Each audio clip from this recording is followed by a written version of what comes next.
Jumpa lagi dengan saya masih dalam materi belajar metode elemen hingga.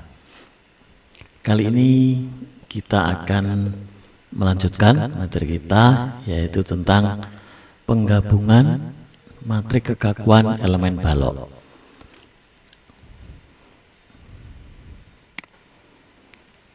Oke, kali ini lingkup pembahasannya meliputi secara umum adalah masuk ke dalam langkah kelima dalam prosedur umum penurunan persamaan elemen, yaitu pertama merangkai atau menggabungkan persamaan elemen untuk mendapatkan persamaan global struktur. Kemudian dilanjutkan dengan menerapkan kondisi batas atau boundary conditions, dalam ini berupa tumpuan atau perletakan pada struktur, sehingga akhirnya didapatkan persamaan global struktur yang sudah tereduksi sehingga dapat diselesaikan guna mendapatkan displacement dan rotasi simpul. Oke ya, kita lanjut ya, mudah-mudahan sehat semua ya.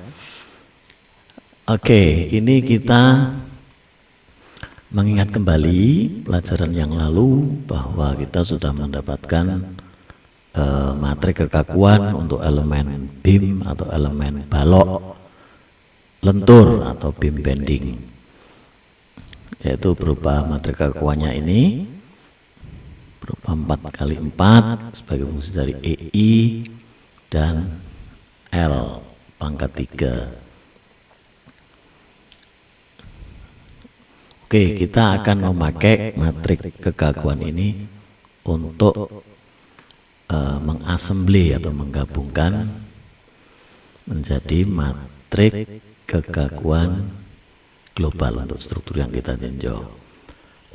Baik, contohnya kita bahas melalui contoh ini, yaitu ada sebuah balok misalkan ya, yang mendapatkan beban berupa gaya dan momen terpusat pada tengah bentangnya, pada bentang tengahnya, sebesar 800 pound dan momennya 800 pound feet. Nah, untuk itu maka kita harus mendiskretisasi balok ini, yaitu membagi menjadi berapa elemen. Nah, bisa sembarang, intinya kita harus memberikan node di tengah bentang itu, karena di situ terjadi beban. Nah, yang paling sederhana kita membagi menjadi 2 elemen saja, yaitu terdiri dari 3 node, node 1, 2, dan 3. Nah, untuk keseluruhan balok ini sifat EI-nya dianggap konstan sepanjang balok, dan di ujung kiri node 1 balok dijepit, dan di ujung kanan node 3 balok ditumpu pin atau engsel. Nah, bagaimana kita akan menurunkannya? Nah, ini pertama kita tinggal memakai matrik kekakuan yang sudah kita dapat untuk elemen balok lentur itu, kita pakai untuk kedua elemen itu. Maka di sini adalah matrik kekakuannya untuk elemen pertama, yang di sini dikaitkan dengan node yang terkait dengan elemen 1, yaitu node 1 dan node 2, di mana derajat kebebasannya ada 4, yaitu translasi ke arah melintang ke arah Y sumbu Y dalam ini, dan rotasi, dan di node 2 sama. Nah, untuk elemen 2 juga begitu, kita tinggal memakai dengan node yang terkait, dalam hal ini adalah node 2 dan node 3.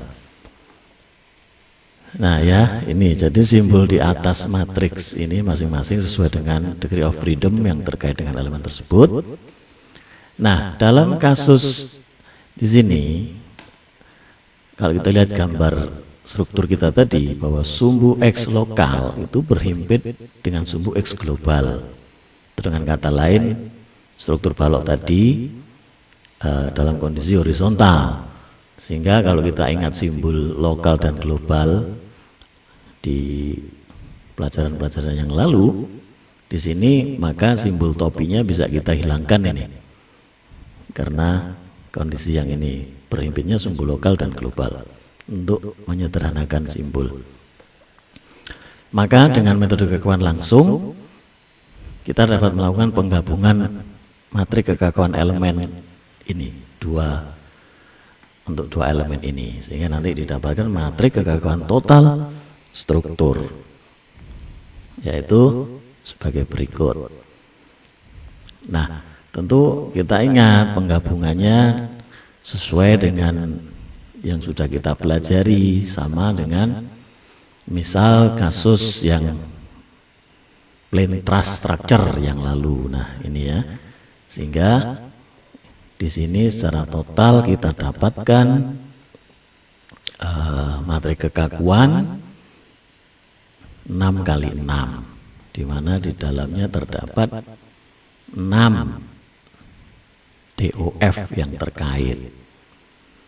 Nah, maka setelah itu gaya-gaya simpul global, yaitu ini ruas kiri, kita hubungkan dengan displacement simpul globalnya, yaitu yang di ruas kanan, sehingga membentuk ini adalah yang kita sebut sebagai persamaan global atau total dari struktur yang sedang kita analisis.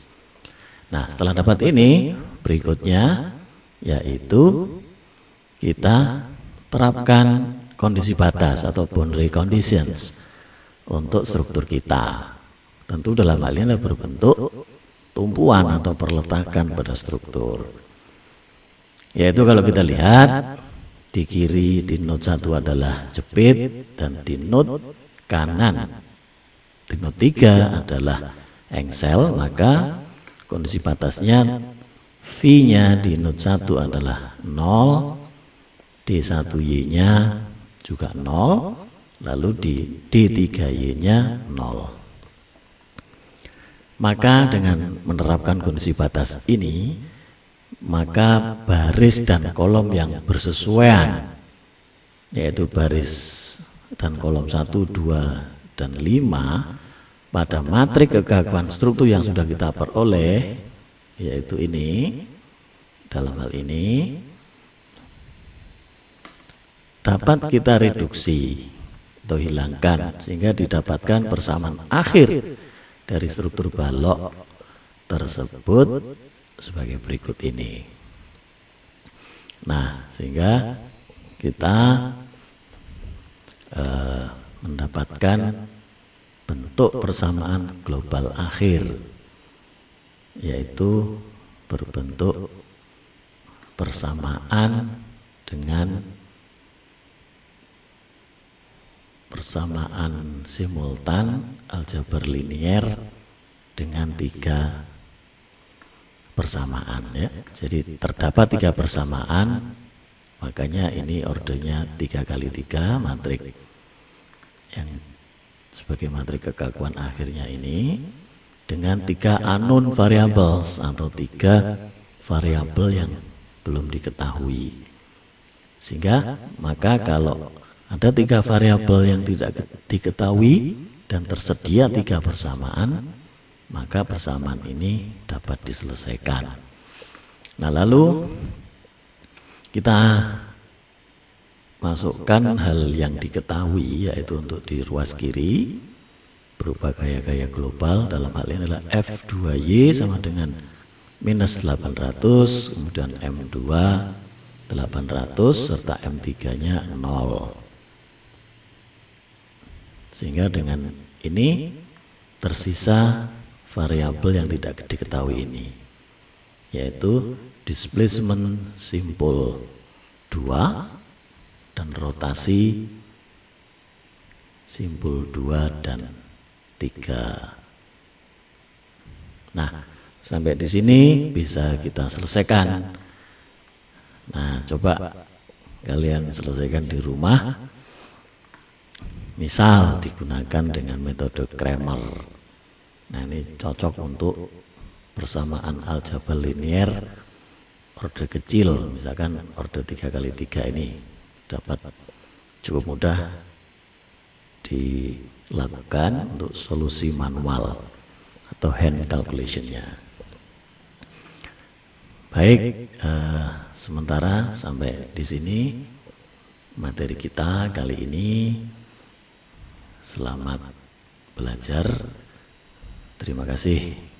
Assalamualaikum warahmatullahi wabarakatuh.